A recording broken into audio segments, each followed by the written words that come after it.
देखो, ना समझने वाला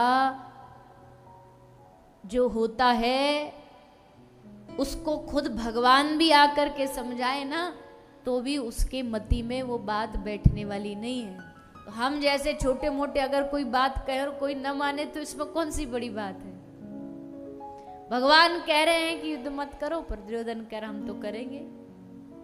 भगवान ने कहा तो ठीक है। भगवान की एक सबसे अच्छी आदत है, कोई क्या कर रहा है कर्म करने में भगवान ने सबको स्वतंत्रता दे रखी है। भगवान कभी रोकते नहीं किसी को। तुमको पाप करने पाप करो, पुण्य करने पुण्य करो, कुछ नहीं बोलेंगे। परमात्मा एकदम साइलेंट बैठा रहेगा। हाँ, जब फल देने की बारी आएगी तब भगवान अपना फिर लेखा जोखा लेकर के तैयार होंगे। जैसे एक मास्टर पूरे एग्जाम हॉल में चुप होकर के बस देखता है, एग्जामिन करता है, कोई बच्चा चीटिंग तो नहीं कर रहा, कोई बच्चा गलत पेपर में आंसर लिख रहा हो तो उसी समय मास्टर उसको रोकता नहीं कि नहीं नहीं ये गलत है मत लिख, लिखने देता है। कोई अच्छा सही आंसर लिख दे तो उसी समय पीठ थपथपा के शाबाशी भी नहीं देता कि वाह वाह तूने तो बढ़िया अच्छा आंसर लिख, चुप रहेगा। अच्छा लिखे तो भी, गलत लिखे तो भी।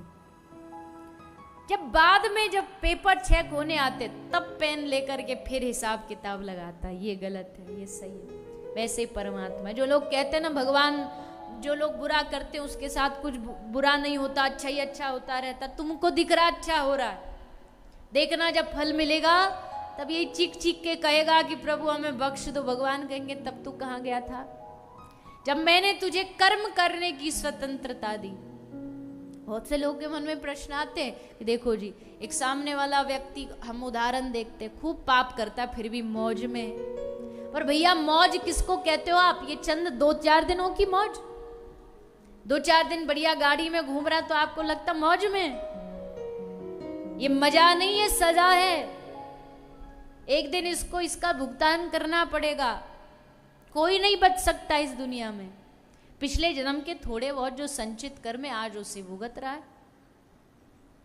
आप कहो नहीं जी ये तो गलत है, भगवान का हिसाब, आज का फल आज ही मिलना चाहिए। नहीं, वो आज बीज बोते हैं तो 6 महीने बाद, साल भर बाद उसका फल मिलता है।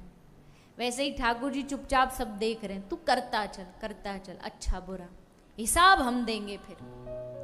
इसलिए कर्म करने में सावधान रहिए। इस दुनिया में किसी भी आदमी को ना, किसी भी ग्रह नक्षत्र किसी से डरना नहीं चाहिए, ऐसा मेरा मानना है। किसी और को कोई माने न माने, सबकी अपनी मर्जी।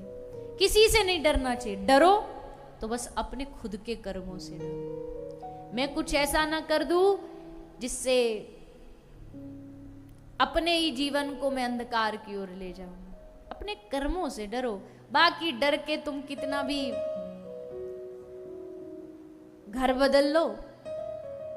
कई लोग होते हैं ना, ये घर, इस घर में कुछ है, इस घर में कुछ है, यहां जब से आए हम झगड़ा हो रहा है। घर बदल लिया फिर भी झगड़ा खत्म नहीं हुआ।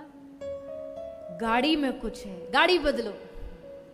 गाड़ी बदली, मोहल्ला बदला, शहर बदला, देश बदला, रिश्तेदार बदले, दोस्त बदले, सब कुछ बदला, पर फिर भी वैसा वैसा रहा। क्योंकि सब कुछ बदला पर बस अपना स्वभाव नहीं बदला। और जब अपना ही स्वभाव नहीं बदला तो दुनिया बदल लो, ब्रह्मांड बदल लो, रहोगे वैसे की वैसे। पापी को भेज दो नरक में जाकर, पुण्यात्मा को भेज दो नरक में जाके भी कृष्ण कृष्ण कहेगा। पापी को स्वर्ग में भेज दो, वहां जाके भी पाप करेगा।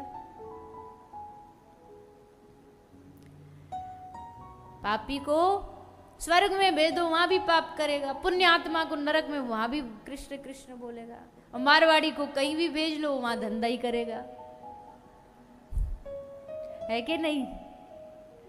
कहीं भी भेज दो, धरती किसी कोने पे धंधा। अब भगवान ने जिसको जिस काम में बुद्धि दिया तो वही करना चाहिए भैया। जब अच्छा भगवान ने बनाई है, ऐसी तेज बुद्धि दी है तो करना चाहिए, क्या बुराई। तो कर्म से सावधान हो, बाकी किसी से न डरे।